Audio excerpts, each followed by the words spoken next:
Hello, this is Jess. It is December 11th, 2017, Monday night, chat session number 41. We're going to go right into our tidbits of history.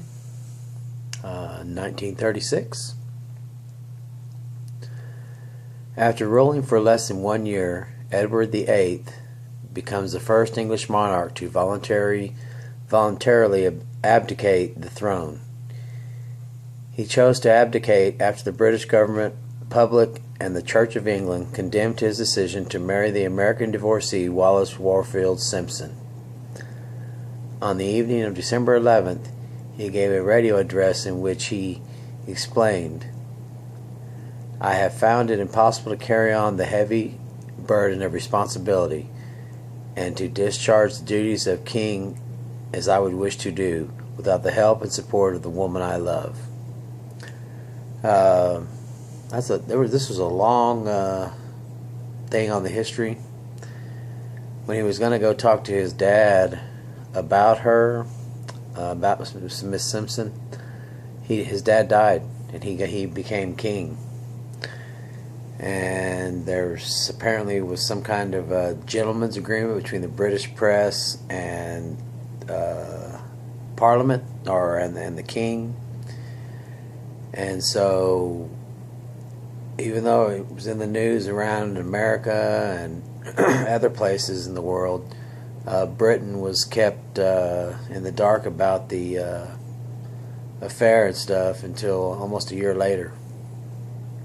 And that's when he resigned, after it was divulged to the British press and everybody started getting on his case about it. So that's first tidbit of history. Second tidbit of history, 1981. The Jamaican boxer Trevor Berbrek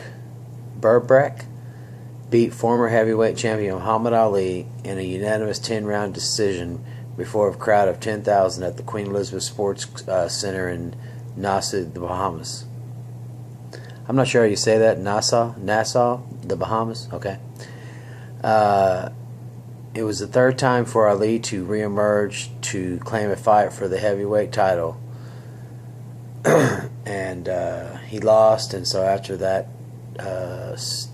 last fight, he officially retired and did not go back for a fourth try. Muhammad Ali was an amazing boxer. He had all his titles and stuff stripped during the Vietnam War for, I guess, draft evasion or something. Went to prison, but came back and, took over again, and then retired, and then I don't know, it was crazy. He was intent on boxing, and he hung around the sport for a long time. So okay, anyway, that's the tidbits of history, 1981 and 1936 on this day. Well, go to the surgeon on Wednesday to get my final report on what the results were from my surgery on my leg and extraction of one of my lymph nodes. So that's hopefully going to be good news, but right now my leg where I had the surgery, which would be my right leg, is swelling up considerably. I mean, it's very, very tight inside my house shoe, and when you look at it compared to the other foot, it's swelling pretty good. But when I lay down, it seems like the swelling goes down, so there's some kind of I don't know, something's being blocked. I don't know medical terms, and I don't know exactly what it is, but something's causing my leg to swell. I don't like it. But hopefully, if I just stay off of it between now and Wednesday, hopefully I can figure out what it is, or they'll sure be able to tell me no matter what when I go in anyway. But that's that. And hopefully I can be back at work maybe Thursday if they'll release me. That cool, refreshing water. It's about 10:40 at night, Monday night. Just watched the Miami Dolphins beat the New England Patriots. I'm very surprised, but the Dolphins played a good game. The Patriots didn't. So it looks like I'm going to only get 7 out of 16 on my picks for Week 14. Whew, rough week. So that means I missed 9. Wow. That's a lot to miss. I mean, I thought I would, but there were some games that should have gone different directions, and this is one of them right here. This Dolphins, Tom Brady's playing like nobody's business, but any given game, I guess. Tom Brady seemed off his game from the very beginning, and the Dolphins were on their game from the very beginning. So, needless to say, the Dolphins won, and that makes them 6-7 and still in the playoff hunt. And that makes New England 10-3. So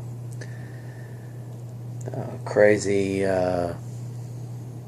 mix of teams that don't have that great of records, but somehow unbelievably are still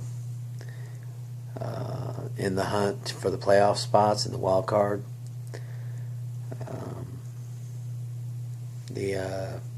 The Titans lost. I was very surprised against, I want to say, the 49ers. I believe that's who they were playing. They just didn't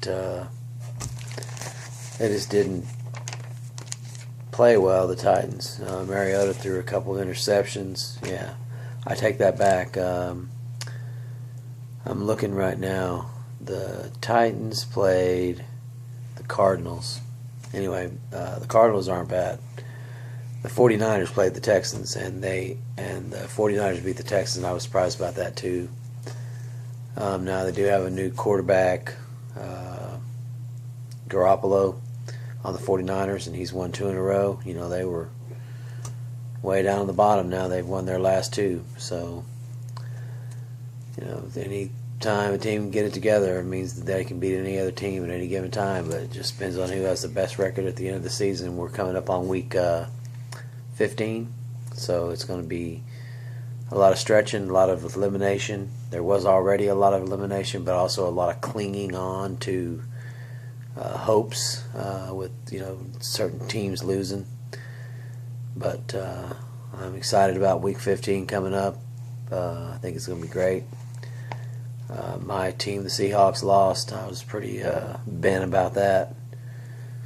But they played a team that has the number 1 defense in, I don't know, out of maybe 7 categories, maybe 6. I don't know. They just intercepted Russell Wilson like 3 times. And now, in the same respect, Russell Wilson came back and after those 3 interceptions and threw 2 bombs for 2 touchdowns in a matter of short time for one of the best comebacks. Looks like it was going to win, that I've probably ever seen. But it just wasn't enough. Their defense it's just too solid. And the Seahawks are my favorite team, but if I was going to critique them, they need to decide on a running back and consistently try to use them in the first and second downs. We know Russell Wilson can throw the ball and put him in that situation of a 3rd down and a pass, or having 3rd down and short instead of 3rd down and 10. Russell Wilson, for all the yardage and everything, the points, everything that goes on that team, he counts for 82% of their offense, and that's just crazy. Congratulations to him on doing that and having the record they have. But no other quarterback in the Super Bowl era has achieved that percentage of offense.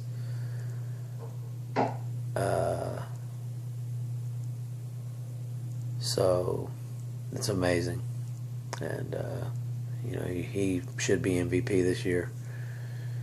I mean, Russell Wilson from Seattle is a magician in the quarterback spot. He can make stuff happen when everybody else thinks it's over with, and man, I just hope they can pull it out from here on out. They got to win out or they're out. So with that loss to the Jaguars, they are now borderline anything, but they got to win out, and some other teams need to lose in order for them to get a wild card. So hopefully we'll see some good results in the football arena for myself as far as my team, and that would be the Seattle Seahawks. So I've rambled on this whole chat session about sports.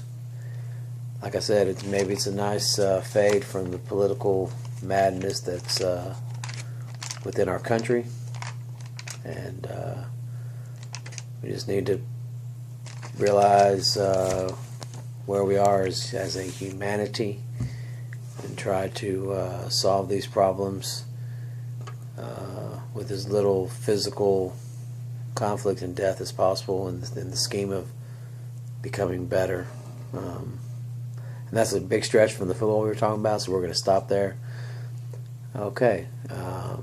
Let's get ready to end our